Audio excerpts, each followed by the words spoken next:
ದಸರಾ ಎಂದರೆ ಸಂತಸ, ಸ್ತ್ರೀ ಚೈತನ್ಯ ಶಕ್ತಿಯ ಮಹೋತ್ಸವ, ಸೆಲೆಬ್ರೇಷನ್ ಅಂತ ಹೇಳ್ಬೋದು ಮಾಸ್ಟರ್ಸ್.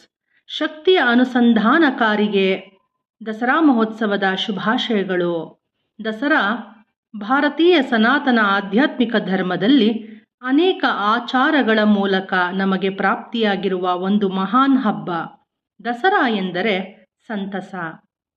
ತಮ್ಮ ಪುರಾತನ ಇತಿಹಾಸದಿಂದ ನಮ್ಮ ಯೋಗೀಶ್ವರರು, ಮುನೀಶ್ವರರು, ಮಹಾತ್ಮರು ಪ್ರತಿ ಮಾನವನಿಗೆ ಶಕ್ತಿಯ ಅವಶ್ಯಕತೆಯನ್ನು ಗುರುತಿಸಿ ಶಕ್ತಿಯನ್ನು ಸಕಲ ಸ್ವರೂಪದಲ್ಲಿ ಚಿತ್ರೀಕರಿಸಿ ಅದು ಪ್ರಾಣಶಕ್ತಿ ಅಥವಾ ವಿಶ್ವಶಕ್ತಿ ಎಂದು ನಮಗೆ ತಿಳಿಸುತ್ತಾ, ಪ್ರಾಣಶಕ್ತಿ ಅಥವಾ ವಿಶ್ವಶಕ್ತಿಯನ್ನು ನಾವು ಹೇಗೆ ಪಡೆಯಬೇಕೋ ಅದಕ್ಕೆ ಕೆಲವು ಪ್ರಮಾಣಗಳನ್ನು, ಆಚಾರಗಳನ್ನು ನಮಗೆ ತಿಳಿಸಲು ಸಂಪ್ರದಾಯ ರೂಪದಲ್ಲಿ ಹಬ್ಬ ಎನ್ನುವ ಹೆಸರಿನಿಂದ ಅದನ್ನು ಕರೆದು ನಮಗೆ ತಿಳಿಸುವ ಪ್ರಯತ್ನವನ್ನು ಮಾಡಿದ್ದಾರೆ.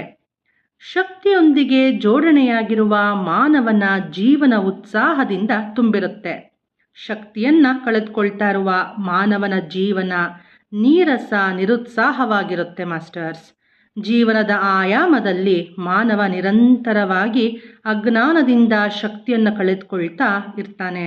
ಹಾಗಾಗಿ ಅವನಲ್ಲಿ ಇರುವ ಮಾನವತೆಯನ್ನು ಕಾಪಾಡಿಕೊಳ್ಳುವುದೇ ಅಲ್ಲದೆ ಮಾನವನು ಮಹಾತ್ಮನಾಗಲು ಅವನಿಗೆ ಇರುವ ಶಕ್ತಿಯ ಅಗತ್ಯವನ್ನು ಗುರುತಿಸಿ ಮಹಾತ್ಮರು ನೀಡಿದ ಹಬ್ಬವೇ ಈ ದಸರಾ ಹಬ್ಬ ಮಾಸ್ಟರ್ಸ್.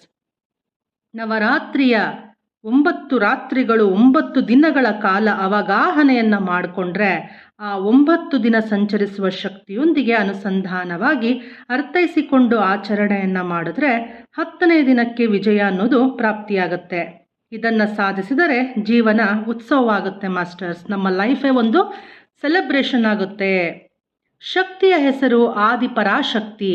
ಪ್ರಕೃತಿಯಿಂದ ಹೊರಗಿರುವ ಆ ಶಕ್ತಿಯನ್ನು ಪ್ರಪಂಚದ ಕಡೆಗೆ ತರುತ್ತಾ ಅದಕ್ಕೆ ರೂಪ, ನಾಮ, ಮಂತ್ರ, ಅನುಷ್ಠಾನ, ಪದ್ಧತಿ ಇವುಗಳನ್ನು ಅನುಸಂಧಾನ ಮಾಡುತ್ತಾ ಭಕ್ತಿ ಯೋಗದ ರೂಪದಲ್ಲಿ ನಮ್ಮ ಪೂರ್ವಿಕರು ನಮಗೆ ನೀಡಿದ್ದಾರೆ. ಶಕ್ತಿಯು ಯಾವ ರೂಪದಲ್ಲಿ ಇರುತ್ತದೆ ಎನ್ನುವುದನ್ನು ಅರಿತುಕೊಂಡಾಗ ನಮಗೂ ಸಹ ಆ ಶಕ್ತಿ ಬರುತ್ತದೆ ಮಾಸ್ಟರ್ಸ್. ಹಾಗಾಗಿ ಅನುದಿನವೂ ನಾವು ಈ ನವರಾತ್ರಿಯ ದಿನಗಳಲ್ಲಿಯೂ ಸಹ ಕೂಡ ನವದುರ್ಗೆಯರನ್ನು ಆಹ್ವಾನಿಸ್ಕೊಳ್ತಾ ನವದುರ್ಗೆಯರ ಕಾನ್ಷಿಯಸ್ನೆಸ್ಸಲ್ಲಿ ಪ್ರತಿದಿನ ಒಬ್ಬೊಬ್ಬ ದುರ್ಗೆಯ ರೂಪದಲ್ಲಿ, ವಿವಿಧ ರೂಪಗಳಲ್ಲಿ ಆ ದುರ್ಗಾ ಮಾತೆಯನ್ನು ನಾವು ಧ್ಯಾನಿಸ್ತಾ ಬಂದರೆ ಅಪಾರವಾದ ಶಕ್ತಿಯನ್ನು ನಾವು ಪಡ್ಕೊಳ್ಬಹುದಾಗಿದೆ. ಹಾಗಾಗಿ ಎಲ್ಲರಿಗೂ ಶುಭವಾಗಲಿ ಮಾಸ್ಟರ್ಸ್. ಜೈ ಧ್ಯಾನ ಜಗತ್, ಜೈ ಪಿರಮಿಡ್ ಜಗತ್, ಜೈ ಶಾಕಾರಿ ಜಗತ್.